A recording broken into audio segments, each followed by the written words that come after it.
Yo soy Luis Junquera. Yo soy Enol Junquera, somos del estudio de animación Angry Metal, que está aquí en Asturias. Estamos aquí en la Comic Con, queremos agradecer este espacio que nos han brindado para dar nuestra conferencia, y también a la ciudad de Gijón.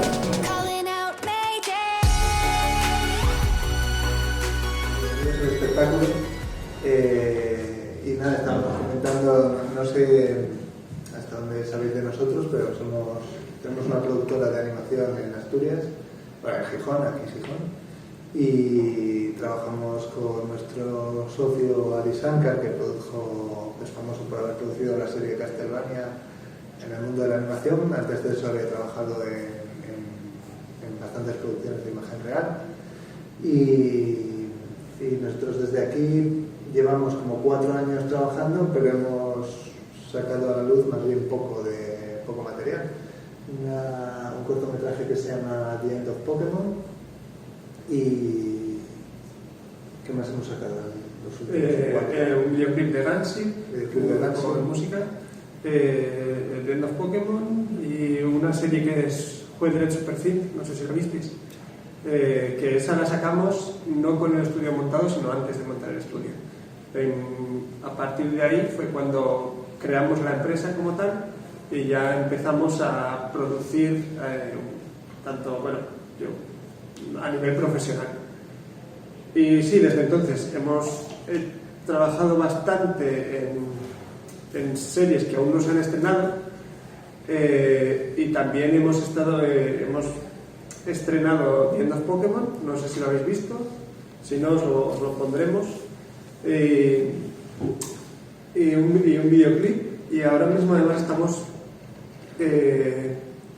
trabajando en videojuegos. ¿Y en España hay financiación, ayuda del Estado hacia la zona de videojuegos y de esto? ¿No es solo para cine y teatro? Es que es muy ambiguo todo. Yo te puedo hablar de lo que sé, ¿no? No sé las ayudas que hay exactamente, porque cada cosa es específica.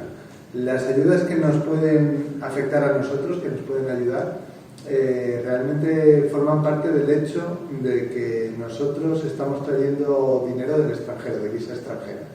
Entonces, eso genera riqueza al país. Sí. No es como, no es un sueldo de un funcionario, un peluquero, realmente se consume, es el dinero que sale de un español y entra en un español. El hecho de traer divisa extranjera se supone que es lo que genera riqueza. Hasta ahora, si querías dedicarte a la animación en España, tenías que estar en Canarias o en el País Vasco prácticamente, porque es donde, si querías trabajar con una inversión extranjera, quiero decir, porque es donde se dan incentivos fiscales. ¿De acuerdo? Que es que cuando acabas la producción, el gobierno te reembolsa un tanto por ciento de esa producción, ¿vale? Canadá tiene un 40% de incentivos fiscales, Irlanda tiene un 35% por lo menos, o 40% también, Canarias tenía también un 30 o un 35%. Era la panacea, o es la panacea. Sí, lo que pasa es que para encontrar algo libre en Canarias... Lo que pasa es que si tú quieres irte a Canarias, todo el mundo te va a cobrar el doble o el triple. Entonces, claro, en ese punto ya no puedes, esto no va a salir por ahí. Ahora con el COVID, gracias también a la repercusión que tuvieron Love, Death and Robots, que muchos hizo en España, y la película de Sergio Pablos, Klaus, todo esto fueron de inversión extranjera, y durante el COVID además la industria de la animación fue la única que creció en España. Era la única que podía seguir trabajando. Exacto, era la única que puede seguir trabajando y teniendo divisa extranjera. Entonces, en toda la península los incentivos fiscales estaban al 10%. Es decir, se lo decías a cualquier productor y te decía, no, vete a Inglaterra, vete a donde quieras, pero no estés ahí, porque ahí no te voy a mandar dinero para hacer algo tal. Ahora han subido del 10% al 20%, lo cual ya el inversor dice, bueno, no es el 35% que tengo en Irlanda o que tengo en Canadá, pero 40% que tengo en Canadá, pero ya es algo, ya no es el 10%, ya no es un escupitajo en la cara. Entonces, eso es lo que conozco yo. ¿sabes? Y ese es un dinero que te incentivan si traes economía del extranjero, si realizas una producción artística y si la terminas y luego ya al pagar tus impuestos es cuando te pueden reembolsar cierta parte de ese dinero. Eso es la única que construye. ¿Sabes? Luego habrá subvenciones por tal, pero ya no dependen de financiación extranjera y demás. O sea que no se aplican al tipo de trabajo que nosotros hacemos. Tampoco hemos conseguido nunca un reembolso, porque estos reembolsos son para producciones de 1 millón, por ejemplo, ¿sabes? No es para una producción. Nosotros lo más que hemos facturado este año, y ya como estamos en familia, hemos facturado 160.000 euros este año, entonces acabaremos el año con 200.000, muy lejos de 1 millón. Pero no está mal, está muy bien. Bueno, no está mal, pero también gastamos o sea, el dinero lo gastamos todo. Claro, no está mal para España. Está mal para nosotros porque no vemos nada, o sea, todo es reembolsado. Siempre tratamos de dar más calidad de la que cobramos, porque estamos empezando, son los 4 primeros años de la empresa y entonces todo lo que viene es para tal, pero bueno, sí es tan lejos, no somos lo suficientemente grandes todavía como para que el gobierno piense que nos merecemos un incentivo fiscal, ¿sabes? En ese sentido. Pero bueno, al tiempo, o sea, creemos que hay perspectivas de ¿talento tenéis? Sí. Bueno, gracias. No sé qué. Intentan las preguntas de economía.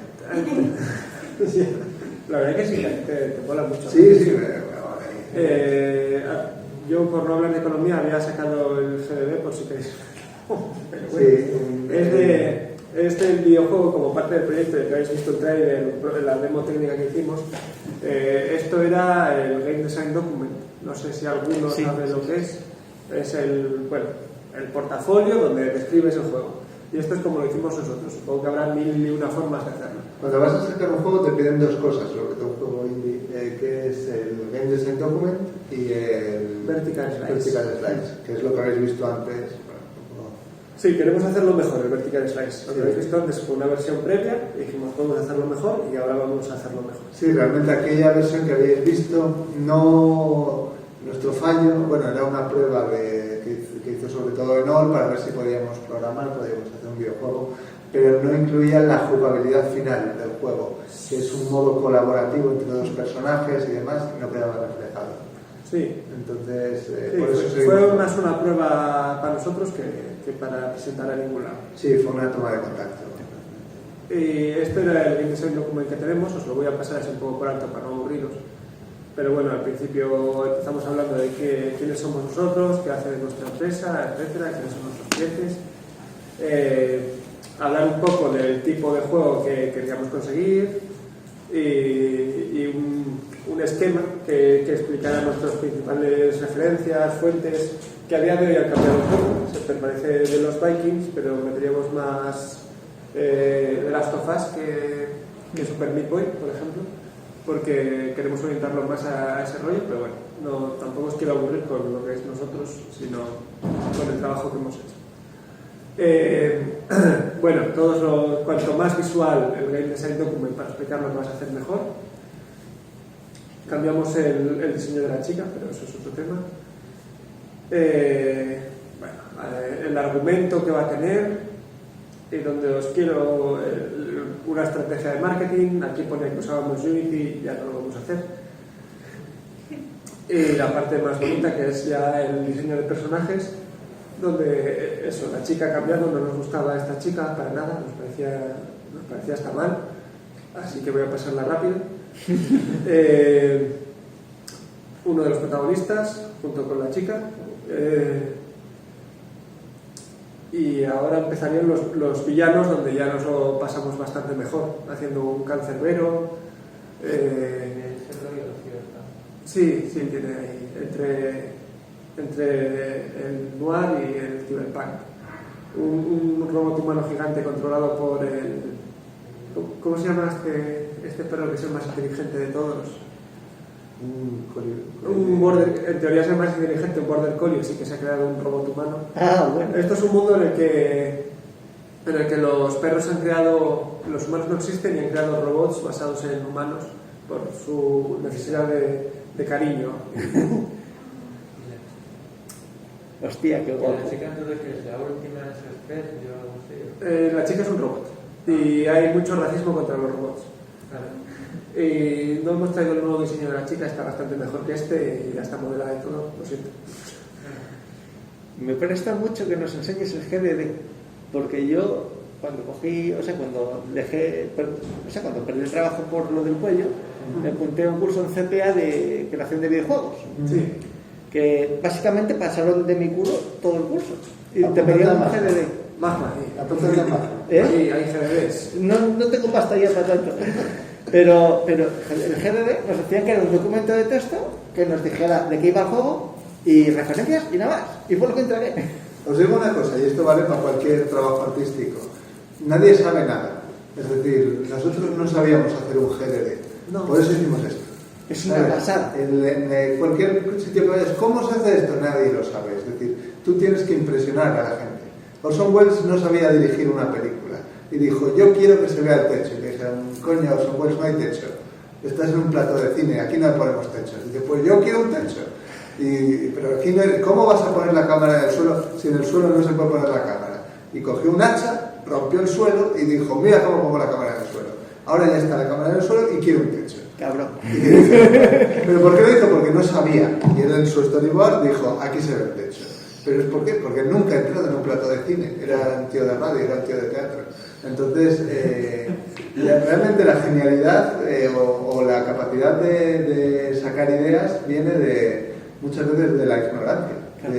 Entonces, tú haz lo que, o seguid lo que se os dé bien. Es decir, no sé cuáles son tus cualidades, pero si quieres hacer un game design document, busca tus fallos y conviértelos en una cualidad realmente. En ese sentido, nosotros buscamos por todas partes cómo se hacía un GDD y no nos enteramos en ningún sitio. Entonces empezamos a trabajar. Fue buscar, es decir, lo mejor. Pensar, bueno, ¿cómo voy a hacer el juego? Pues voy a necesitar tantos personajes. Pues hacemos diseño de tantos personajes. Busqué referencias de GDDs, me bajé un documento de Word que te ponía ahí los huecos a rellenar de un GDD. Sí, fue como lo hice yo. Igual con ese mismo no me cuadra con lo que quiero. Por eso y de hecho el publishers que hablaron nos dijeron que tenemos que mejorar el vertical slice porque el GDD es el mejor que han visto. Eso nos lo han dicho. Sí, es que realmente es un libro de 89 páginas. Wow, bien, ¿no? 100 páginas. Lo hizo él. Bueno, lo hicimos con los diseños, claro. Pero luego él dejó claras todas las plataformas, todos los juegos que va a haber y demás. Sí, bueno, nada, es un trabajo conjunto, todos. Yo no sé pintar así. Pero por eso tenemos una empresa. Claro. Sí. Este es el San Bernardo y su barril, ¿vale? Hostia, sí, icónico. Y este ya está listo para modelar. De hecho, este lo vamos a modelar en un par de semanas. Los hermanos alpinistas. Este va a estar bastante neutro. Los controles, dibujamos un mando de Play y un mando de Play, que es el que juego yo a la Play. Cuando saquéis el juego, los futuros juegos, ¿los haréis para PC, para Xbox, para Play? Al que pague. Yo no sé, me da igual. Sí, tengo un favorito. Mi favorito es PlayStation, porque yo en mi casa no tengo ordenador y tengo la PlayStation ahí y ya está. Pero bueno, no es porque crea que es lo mejor y me lleven a fuego, es porque estoy acostumbrado a su mando y ya está. Pero bueno, eso, que si Xbox pues quiere pagar, ¿no? Recibo su dinero y me da igual un mando que otro. No, eso nos da igual. Con que la gente pueda jugarlo, nos vale. Nos informan de que tenemos que ir desalojando la sala. Uy, pues quedaba mucho por contar, estábamos empezando todavía. Pero bueno, voy a ir rápido con esto porque a este muchacho le interesa. Te lo agradezco. Hicimos unos diagramas de cómo sería cada pantalla. Son dos personajes que se combinan, así que en la primera parte sería un personaje que haría tal cosa, cambias de personaje y con el siguiente haces otra, porque es mucho de los Vikings, que es un personaje se coloca aquí, el otro salta encima y llega más alto. ¿En serio? ¿Cooperativo? Es una opción, sí. Sí, a ver hasta dónde llegamos. A priori estoy pensando en que cambias de personaje, como en el GTA V o en los Vikings. Pero sí, lo ideal sería tener modo cooperativo y que jueguen los dos a la vez, como los de Lego, que se combinan así mucho. Más diagramas, todo para que quede muy claro cómo es el juego. La historia muy desarrollada, más explicada. La historia ha cambiado, así que no os voy a dejar verla. Todo lo del fondo no lo haces a propósito para hacer el GDD, es decir, es material que tienes ahí creado y cuando lo maquetas para que quede bonito. No te creas, no pienses en que quede bonito, tú piensas en que sea útil para hacer el juego y luego ya lo maquetarás. Aquí los niveles, el nivel 1, 2, 3, 4, 5, hasta el final. Hostia, mola mucho. Los colores del fondo los pusimos pero claro, esto no es nosotros, para que nos quede claro a nosotros. Primero lo haces en papel, que queda una porquería, y luego ya lo pasas. Realmente dicen que el Game Design Document es un documento orgánico que va evolucionando según vas aumentando el juego. Y simplemente en una gran compañía tienen a alguien que se dedica a recopilar todo según va avanzando para que sea una biblia de referencia para cualquiera que se incorpore a la empresa. Pues mira, a mí me dijeron al revés, los cabrones. A mí me dijeron que el GDD era antes del juego. Bueno, antes del juego es lo que quieren ver los inversores para invertir. Claro, y luego, pero durante el juego se mantiene. Es como el guión de la película, que lo escribes antes de la película, pero mientras estás grabando igual tienes que cambiar cosas. Y oye, guionista, que este actor no puede grabar, mira a ver si lo habla este otro. O esto no se entiende bien, cámbialo. El guión también es orgánico, igual que el GDD. Yo el mío lo hice al final, la verdad. Hice el juego con lo que quería hacer y luego digo, pues ahora pongo aquí esto. Bueno, pero eso es porque estabas estudiando y tenías que entregarlo, ¿verdad? Sí. Esto a nosotros lo hacemos porque nos viene bien más que nada, no para aprender el juego realmente. Claro. Y aquí hay algunos ejemplos muy esquemáticos de cómo serían los niveles para entenderlos nosotros y si lo entiende alguien más, mejor. Eso, yo los entiendo, yo creo que al menos no es horrible de ver, son cuadraditos. No se sabe. Y cuanto más avanzas, menos entiendes. Y en el anexo metimos los assets principales que tendría el juego, con un pequeño esquema de los mismos. Está muy bueno. Y aquí estadísticas de cuánto daño hace el puñetazo, cuánto daño hace las granadas, cuánto daño... notas en plan de la granada, tardas tanto en lanzarla, cadencias y demás. Y cuanto más claro quede todo, mejor. Es eso, cosas que te van surgiendo. De aquí los diferentes tipos de retos a los que te enfrentarías y bueno, cuanto más tengas que crear, más a lo loco vas y más sus los dibujos.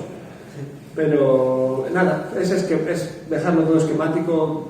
Si tu juego, el GDD puede cambiar de 0 a infinito porque hay infinidad de videojuegos y por tanto es imposible seguir un modelo. Cada persona piensa distinto y aquí por supuesto que eso no lo puede. Hostia, pues, y ya... una pasada, me encantó, la verdad. Gracias por venir los cuatro. Bueno,